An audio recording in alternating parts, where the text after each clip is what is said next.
All right, 99.9 Punk World Radio FM. You guys already know what time it is. And right here, right now, this individual needs honestly no introduction on my end, but I got to give you guys one. This man is a 2023 Industry Manager of the Year award winner. This individual is a DJ, an Army veteran, uh, event promoter. The list goes on. Just a San Diego, California legend. We got my man Tre Boogie in the mix. How you doing tonight, brother? Sir, yes, sir. Thank you. Thank you. Proud Hey and man, I glad got. to be back on the platform. Hey man, I had made a video before I went live and said like my boy Tre Boogie is going punk rock for a night. You know what I That's right. That's right. mean? I love it But all. no, man.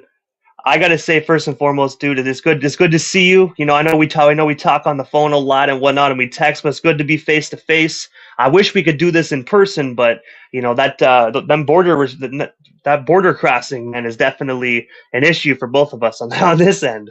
Oh yeah. Oh yeah. Oh yeah. Maybe one day. Maybe one day.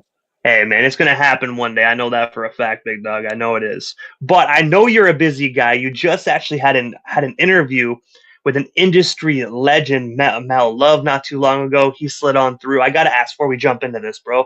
What was it like chopping it up with Mel Love? Because I chopped it up with Mel a few years ago, and Mel's an absolute blessing and an industry professional to chat with. Yeah, still is. He's out here promoting his tour. He's out here shooting movies. And since he was in town, last time he came down, I was in the hospital. So it was only right that we finally see and meet each other face to face. He been on my platform. We gave you a lot of love on the interview because you were the man behind it all that did the introduction. Well, you introduced me to C Styles and them, and then how it went. And you know, it was amazing having them here and checking them out. Big love to Mel Love, big love to Mel Love, and King Trick that was with him. I also had And all K9 here. I saw that as well, man. K9, another industry vet, bro. It's good. It's good to see you interviewing them guys, bro. K9 is one of the legends out there. Yeah, yeah, definitely is. Good guy. He happened to be in town, so we set that up too. So, you know, it was beautiful. And I see you're out there at the headquarters as well. You know what I mean? I got to say, I'm proud of you, bro. I know you started Let's Chop It Up, you know, in one of the spare rooms of your house. I mean, you converted that into a dope studio, but now you got your own business location. You got your own site. You got the headquarters, bro. You know what I mean? Like, tell us a bit more about the headquarters, where it's located out in San Diego. And of course, if people like us are out there in San Diego, how can we slide on by and potentially get an interview with the legend himself, Tre motherfucking Boogie? Yeah, we out here in Lemon Grove, San Diego. Is a part of San Diego called Lemon Grove, right off the freeway. It's a blessing. I actually 5 years ago, my first two shows on Let's Chop It Up was right here. And now to be back here, I was always looking for my own place. Instead of renting out a place from somebody. Just I get Tuesdays from 6 to 8. I didn't want that. I wanted to be able to do my own thing and bring people in too. So hey, God made it happen. Big up to my man, Cognac, KP Platinum Sounds. I talked to him. I had an artist over here doing studio work. And I was like, man, that'll be dope if I could rent the room I started in. And at first he was like, nah, I'm trying to do this and that. A month later, he called and was like, you still interested? And here we are today, man. And if you want to get on the podcast, you interested in renting some time here, just get at me. Instagram, Tre Boogie Official. That's the best way to get at me. Instagram, Tre Boogie Official.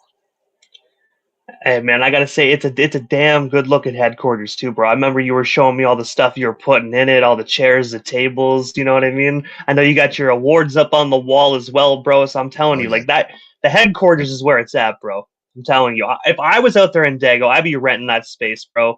Just to bang out a few interviews, just so I could say I did a few interviews at the headquarters, man. Yes, yes, yes. You know, come on, come on. Let's do it. Let's do it. But I got to jump it back to the old days, bro. And I know me and you, we've spent hours on the phone talking about this, but the listeners here at Punk World Radio might not have actually had the opportunity to hear these stories. So I got to take it back to right after you got out of the army in Fort Drum, New York, where you started DJing as DJ Let Loose. And I know I'm taking you way back, bro. Tell us a bit more about your DJ Let Loose days, and of course, how did Tre Boogie turn into DJ Let Loose? I was a DJ back in the day. I was a b-boy, popping, breaking, an artist, an MC, and big up to my man GXD, rest in peace. He was my DJ when I was rapping, and he used to teach me, and a lot of my buddies were DJs out here, so it was just something I messed around with before I went into the army. Big up to DJ Marcus B. We were roommates, and he would let me go practice on his equipment and stuff. So when I got out the military, my boy Napoleon, big up to Napoleon, he hooked me up with DJ K out there, and he was looking for some DJs and stuff. So I had to go into the store. I had to do an audition, me and about 20 other people, and he was gonna mentor us. I won. He started mentoring me, and I started with two raggedy Gemini turntables that skipped and skipped and skipped. My first four mixtapes. My first four was on them raggedy Geminis, and then I Yeah. linked up with my boy DJ Scratch, and he had some um, 1200s, Technique 1200s for sale. So I bought those, bought me a new mixer, and just practicing and practicing. Next, up in Watertown, New York, I ended up the DJ on the hip hop club on bass, and the biggest and the best hip hop club in the town. you know, those were my locations. So from that, I started a mobile DJ company, and I got hooked up with the Masons. I was doing graduation parties, school dances on a couple college radio stations, and it was beautiful. I did like 20 mixtapes. And I gotta say, man, right then and there, you know what I mean? When you got you hooked up on the turntables, I know you already know, but I can say as well, them turntables are addictive, bro. Once you touch them, bro, you can't stop. Nothing like them, nothing like them. And the vinyl and the digging and the crates, all the carrying everything, the equipment, the whole get down. I loved it. Oh man, me personally, digging in the crates is my favorite. You know what I mean? That's my favorite part. I love DJing. I love the DJing part, but the funnest part is digging in them crates, bro. Because you never know what the hell you're gonna find in them crates, bro. Right, right. That was always a fun thing to do. They don't do that anymore now, so everything's computerized. I still don't understand how they DJ and call that DJ, but that's just me. Man, you turn a knob and like I actually before we went live here, bro, I saw a post there on Instagram. It's show the picture. I don't even know why I'm bringing this up, but I think a person that I think is funny is like a little meme has a picture of one of the porn stars guys where he's like going the O face, but then at the bottom he's turning one of the DJ like DJ knobs, Oh and then it's like because like every wow. club DJ now, bro, has that weird face when they're turning the knobs. It's like, bro, come on. Yeah, like they're doing something. Yeah, but they're really not, bro. They're not. It's a whole machine doing it for them. Get some vinyl, you know what I mean? Then we'll start scratching on real wax, and then we'll see if you're Right. doing something, man. Yeah, it's a whole different ball game. You gotta take the time to BPM all the albums. You gotta practice your mixing and your blending. It ain't a machine that does all that for you back then. But now it's just press a button. And also as well, man. I know you mentioned as well about mixtapes. I mean, we've been friends for 5 years, bro, and I have not been able to get my hands on a copy of one of them mixtapes. So I got to ask you, dude, are the mixtapes actually circulating somewhere, whether it's Discogs, the internet? Is it hidden in like the back inventory of YouTube, the old YouTube days where you can still find some of them old ass videos? Where's Tre Boogie's legendary mixtapes, bro? Because I gotta hear my boy mix. We didn't have internet back then, so we didn't have a lot of the stuff they had now. So a lot of my tapes, was just I was in New York, sending them to San Diego, sending them to Georgia, Florida, Detroit, Chicago. A few people still have some of them. As a matter of fact, my buddy Napoleon, out in Watertown, New York, just sent me like 6 of them. So I got like 6 of my old mixtapes. So I get to let my son and my daughter and them and grandbaby hear them and stuff. It's a trip. And I was like, man, I could probably kill some of these DJs today. You know what I mean? I'm gonna make a copy for you. It's a cassette though. It's a cassette. I don't know how to put it on a LP3 yet. Oh hey bro, I got a cassette player and I'm telling you, it's been itching for a tape in it, bro. So I ain't playing one tape in that tape player, dude, until it's Tre Boogie plays in it first. I got Straight you. up. I got you. But also as well, man, I do know that you actually, aside from like doing the DJing, you were also in a bunch of San Diego hip hop groups as well. From Vicious Beat Posse, Bum Rush Posse, and Junkyard Hobos. I was wondering if you can just tell us a bit more about those groups, and of course, like what was it like just being a part of them groups, bro? You know, when I was younger, I won a couple b-boy contests. And that was my passion, but football and basketball was what I really was into. That's where the money was going to come from. But when we did a party one time for in high school, and me and my buddies were doing routines and stuff, and this girl approached us and wanted to talk to me and my partner, and she was from Vicious Beat Posse, and she was looking for dancers. So she took us in to be her dancers, but we had to audition for the main rapper, of the group.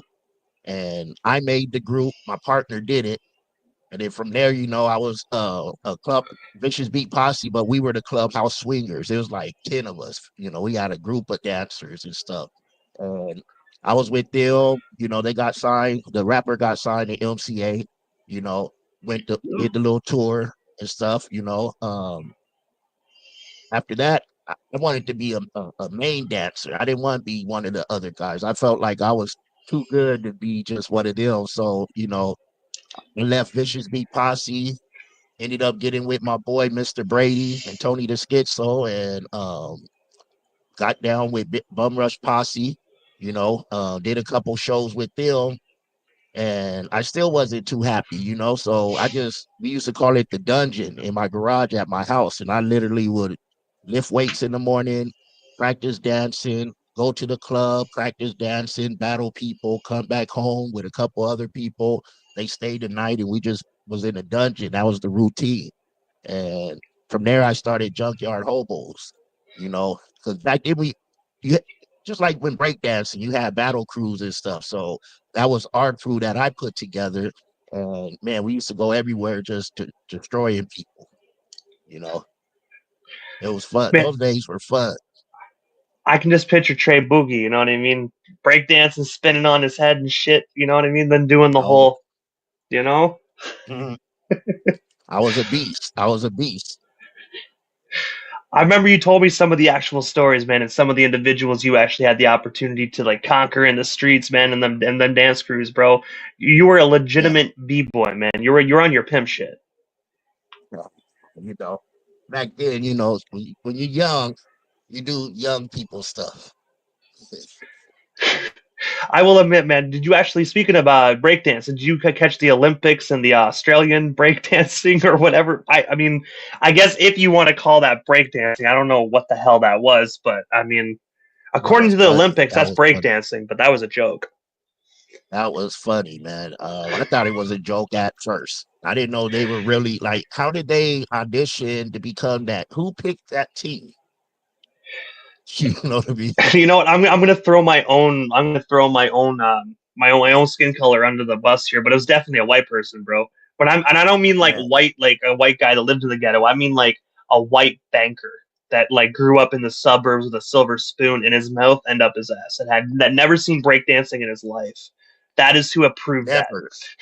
never, Never. never, never see. And the faces, But the way she was as a white looking, person, I the will way say, she, as a white person, bro, I gotta say first and foremost, as a white person, I do not condone nor support the approval of that. Okay, so it's not all white people. Okay, this white guy no. does not approve of it.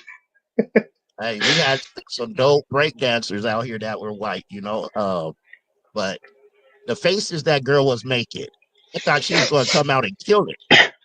And then she came out and did that mix. I was like, oh wow, that was comedy. That was comedy. Okay, I don't I honestly I watched that and I turned it off. I did not even get a chance to see who won. So and I still to this day don't know because I don't care. But I Don't know. feel like she didn't win, did she? That's all I got to know. Please tell me she didn't win. She did. Of Thank course she did it. There was real b thank boys on God. there. Thank God. Yeah, That's all I got to say is that thank God was on that one. embarrassing. Yeah, Australia took the L. Australia took the L that day. I think she was doing the kangaroo as well. When I saw that, I'm like, all right, changing the She did a channel. I'm little out. bunny hop, and it did her face like, oh man, that like was like like comedy. like she just did the whole like she was flying. It's like no, why don't you hop your ass up off the stage and just go home. It definitely was comedy. But also, man, you were actually a member of Young Black and in Business, where you are actually now the director of merchandise and apparel. Man, I gotta ask you, dude. Tell us a bit more about Young Black and in Business, and of course, how can individuals around the world get more involved? Um, I'm not actually with them anymore. Once I started having my surgeries, I had to step down. But they're started by Theodore Roosevelt the third. Um, it was something he visioned for. They didn't say young, black, and in business, but it is not like all black folk. You know what I mean? It's anybody that's with a business, and they help early entrepreneurs. Uh, they do a lot of training. They have a lot of resources for them, and I started doing events for them, selling my merch, and through time and time, like I think I was one of the first members, you know, with them. And then the business started taking off. More and more people were coming about being a part of them. And pretty much, if you're an entrepreneur out here in San Diego, man, uh, they're probably a part of Young Black and in Business now. We still do business with them. I still do business with them. Boogie's Flavor still does business with them. We handle their magazines, their flyers, and stuff like that. Um, but yeah, it's a good business, to help you get on your feet as a business owner. They do a lot in the city and the community. So, definitely look into them if you are that early upstart entrepreneur, needing resources, needing info, needing that knowledge, and a team behind you that's going to help you. Check them out. And man, it's great that they have organizations out there like this that do toy drives, community food givings, and whatnot. Man, there's not a lot of stuff out there, not a lot of resources and community outlets like this out there. Because I know most cities have food banks and whatnot, but they're kind of like owned by the government, and we already know how it goes with Yeah. the government, man. But it's great to have something that's not government organized, something like Young Black and in Business to actually really help individuals really in need, man. Yeah. Yeah, definitely, definitely. They're doing a good service for the community and for the people. I have to say that. And also as well, man, because I do know, obviously, I do know our past interviews. We talked about this stuff, but obviously, different demographic over here at Punk World Radio. So I know you're sitting there being like, "Immortal, you know all this shit. Like, why are you asking this?" It's all But I good. get it, bro. You know what I mean? At the end of the day, most people that watch Punk World Radio are like, you know what I mean? They know who Tre Boogie is because I talk about you. I give you shout outs on my interviews, but they don't know the story. So we got to go through this before we get through the fun stuff. But I Yeah, know all as well, man. You did the industry nights and comedy. You know what I mean? Before you took a little bit of a break, you had people like members of Bone Thugs and Harmony. You had Sugar Free. I mean, you had legend after legend after legend sliding through to your area out there in the 619. But I got to say, tell us a bit more about industry nights, and of course, what other artists did you actually bring through to actually perform, man? Because you were taking over, bro. let's see. I had, oh man, you said Sugar Free, Lazy Bone, Compton AV, um, uh, Bell, what's her name? Bella the rapper, Bell the Wonder. Um, oh man. I had so many artists come through, Yellow Hill, uh what's their names? Teach me how to Dougie, teach me how to Dougie, teach me how to Dougie. I forget their names now, but they came down. I had Uncle Beats and Crunchy Yeah. Black was supposed to come. Um and I started having local artists that are, legends out here, Big June and stuff like that, headline shows as well. It was definitely great learning experience. I did shows in New York. I used to do shows down here, but to do shows again, it was definitely a learning experience. A lot of money, a lot of time, but we put on good shows. We had the red carpet and red carpet interviews outside. I try to make it look like they were in LA or somewhere, Hollywood. And big up to the team that was working with me. Big up to everybody. And I love the interviews you actually had on there. When you said the red carpet aspect, it really felt like a red carpet. You had interviewers up there giving about like 2 minute long 2 minute long interviews actually, bro.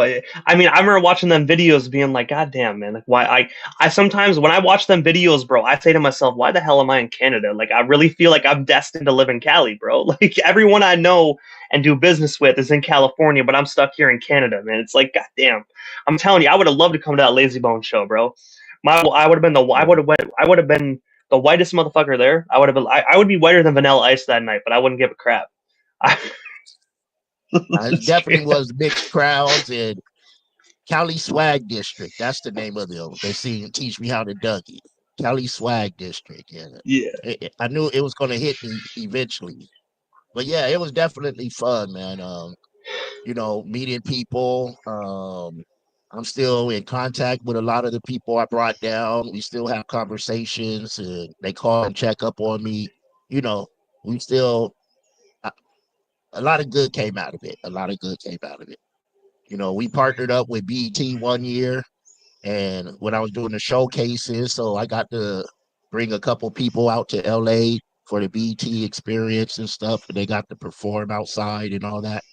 So, you know, definitely was trying to give back also. It wasn't just, trying to make money. It was trying to put on something that um artists could get something out of it. You know what I mean? Instead of just performing, you know. So it was cool. It was cool. And also, dude, in August, I'm telling you, Tre Boogie, you are a jack of all trades, bro. You do literally everything in the music industry, and you conquer everything, dude. And with that, on top of that, you were also a cinematographer, where you actually had the opportunity to shoot Nemi and Two Veli's music video, "Mental." I was wondering if you can tell us a bit more about your relationship with these two phenomenal artists, and of course, what was it like just working on that video and editing it? Because I know you did all the black and white visuals. You did all that cool stuff to it, man. I'm telling you, you made one hell of a dope video. The song, it just was fit into the song.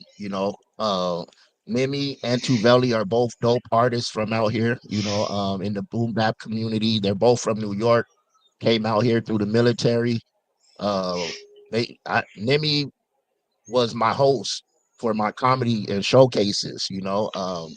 Tuvelli, matter of fact, Tuvelli won the contest with the for the BET experience. But I've been connected with them for about a good 4 years. They're veterans also, um, and just all around dope artists. In that video, they called me. I had to pick out the locations. I didn't know I had to do all that. I was just something that I bought a camera after my surgery and while I was recovering. And I was like, you know what? I'm going to just learn this stuff so I can start doing my own stuff. Uh, and they wanted me to shoot the video. And I was like, you sure you want me to shoot it? You know what I mean? I ain't never shot a video before. You sure you want me? They're like, yeah. So we went out there. I heard the song a few times, picked the locations. I didn't get to use my drone, but it got dark. And it was windy. It was super windy, but it was just a fit in where we were. It fit the song perfect.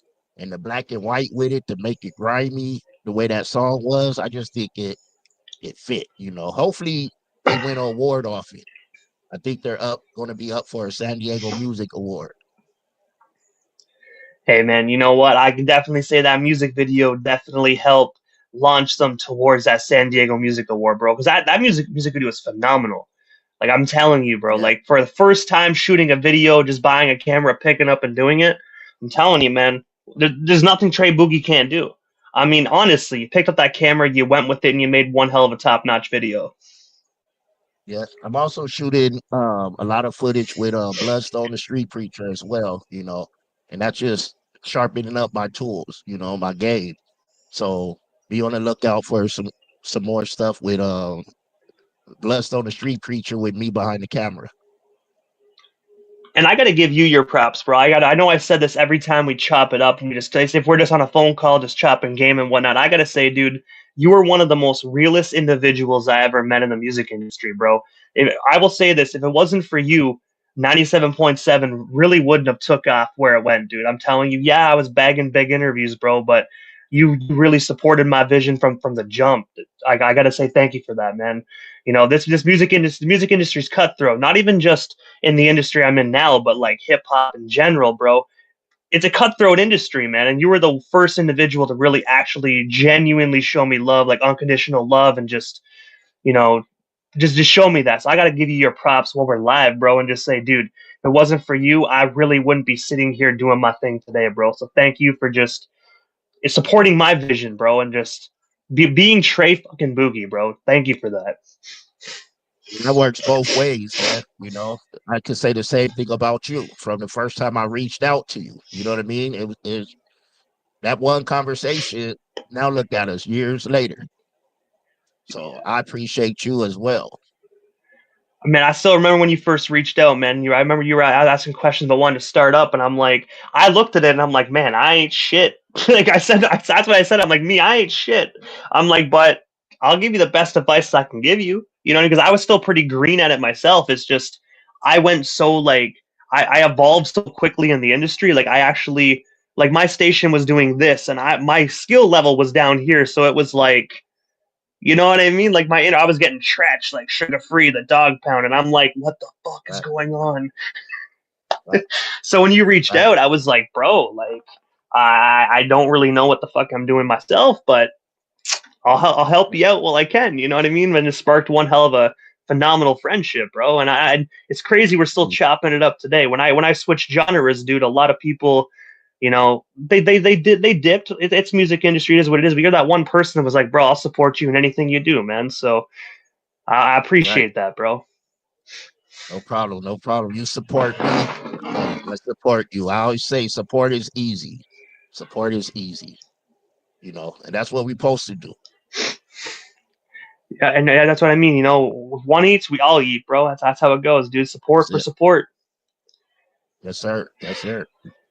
But also, aside from everything, another great thing you do is also virtual performance nights as well. Which I mean, some of the best artists slide on through to do virtual performances.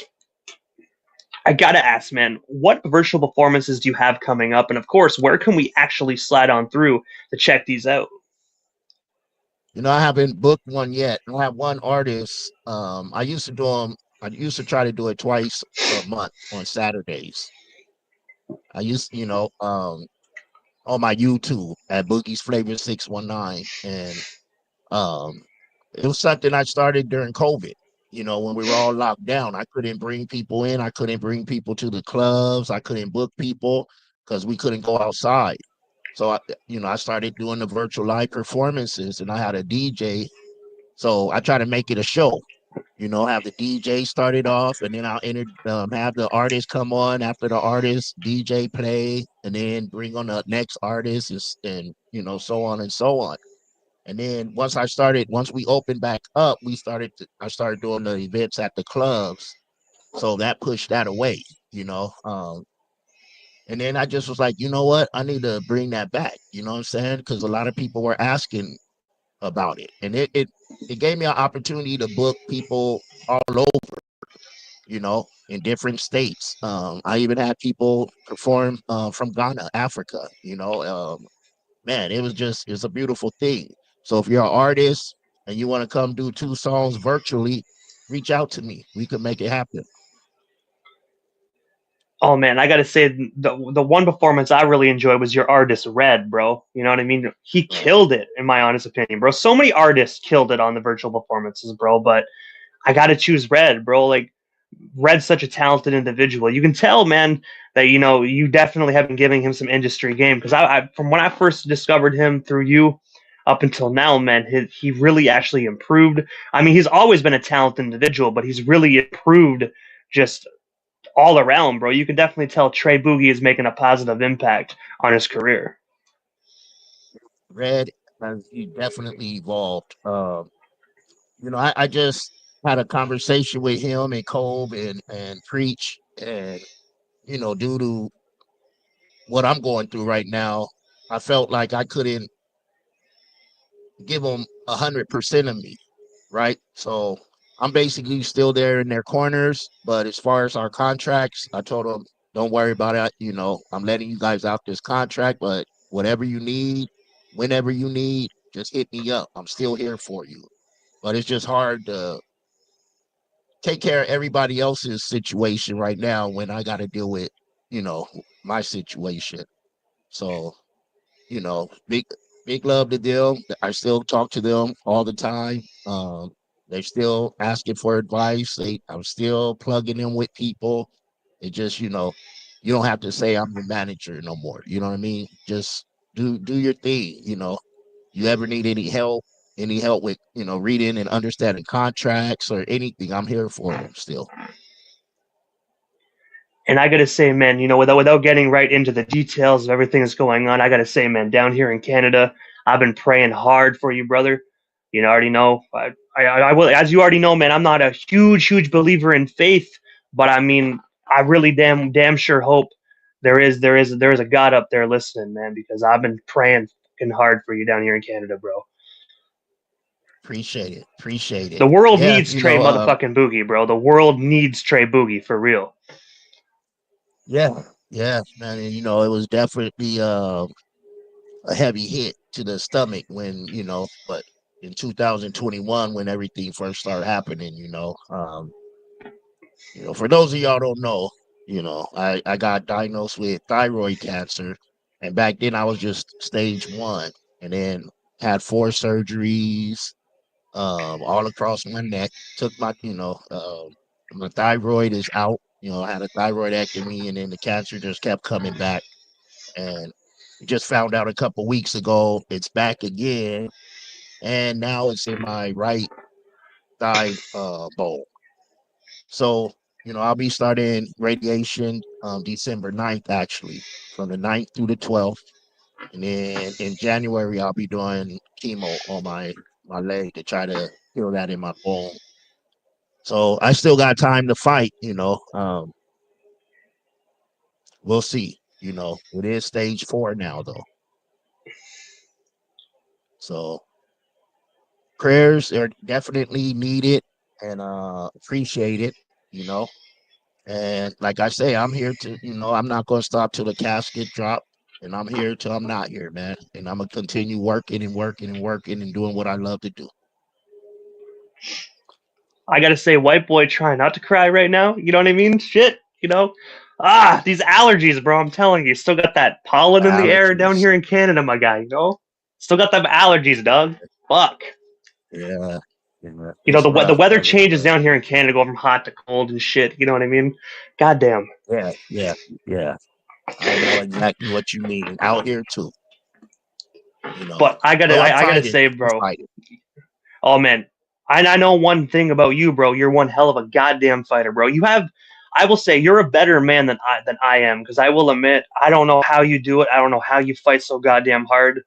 But I will tell you this, man. You are literally an individual that I owe my pretty much my whole career to, bro. So I will say this, man. The music industry needs Trey motherfucking Boogie. And I don't like swearing on my station, but I gotta say it. Trey motherfucking Boogie, the world needs you, bro. Straight up. The music industry will not be the same without you. Appreciate it. Appreciate it. I don't plan on going anywhere. Thank you, Victoria. I don't plan on going nowhere anytime soon. So I still got work to do. That's my hashtag. I still have work to do. And you know what? To wrap up this topic, all I gotta say is fuck cancer. Fuck it. That's all I gotta say. Fuck cancer. Real talk. But I gotta say, man, obviously I know there's so much going on, man, like music industry wise in your career, bro. And I feel like we only touched base on like 1% of it, bro, tonight. Because I know we talked about everything and went down every nick and cranny of the industry. We would all be here probably falling asleep with our heads like nodding because we're tired. But you know what I mean? But I gotta ask, bro, is there if there's anything we missed during tonight's interview, anything else you do still want to touch on, talk about, or promote? Well, let's got to hear live on the station tonight, bro. Just stay tapped in with Let's Chop It Up. The main thing, follow my YouTube at Boogie's Flavors 619, and that's BOOGIEFLAVA 619. I got Bloodstone the Street Preacher. He does his podcast, Get Your Mind Right, live right here at the headquarters. Man, and we just doing things. We just got a lot coming. So be on the lookout. Right now, just follow my YouTube. Follow the YouTube. And if you want to get interviewed or whatever, just reach out. Reach out. We can make it happen. We don't just do hip hop artists, you know what I mean? Yeah, whatever, business owner, punk rock artist, country artist, whatever you are, an actor, a comedian. We'll make it happen. And while we're on here, I gotta say it again, man. The love you and Victoria show me is pure, and I appreciate y'all. I really do. And man, the feeling is mutual, brother. Like I said, dude, I don't know where I'd be in my career without an individual like you, bro. Because you were the first sponsor of my radio station. You're the first person to actually invest in my vision, which I never thought anybody would ever actually do that. So I mean, you're the first person to actually support what I'm doing, bro. And you brought a lot of people my way. I know you always say, I brought people your way, bro. But it is two-way street, man. You know what I mean? I kept people going down the road, but you kept sending people back up the road as well, bro. I interviewed so many amazing legends because of you as well, bro. So for that, thank you for all the love you showed me, bro. Because, like I said, I don't know where I'd be, man. But that's the thing. That's a great thing about the music industry is meeting phenomenal individuals like yourself and growing not only a business relationship but also a brotherhood as well, dude. So thank you, man. I gotta say you're welcome, but to you, thank you as well, bro. Because I'm forever grateful for Tre Boogie. That's love. That's love. But I will let you go for tonight, brother, because I do know you have been at the headquarters all day, and it's 9 o'clock here in Canada, so I know it's about 7:07 out there on the west coast of Cali. So I gotta let you go so you can 6. go kick 6. All right, well, Yeah, we have 3 hours. Oh yeah, shit. I was thinking 4. So see, I can't even think straight tonight, man. But I will say, it's time for you to go kick it with the fam, bro. I will let you go. I know we're going to talk again soon, but for now, bro, have a great night. Safe drive back home, and we'll chop it up soon, brother. All right, man. I appreciate you, man. I appreciate y'all, your listeners and viewers, man. Punk World Radio, man. Hey, man, you already know, Trey. We'll talk soon. I appreciate you as well, brother. We'll definitely chop it up soon, brother. All right, bro. Big love.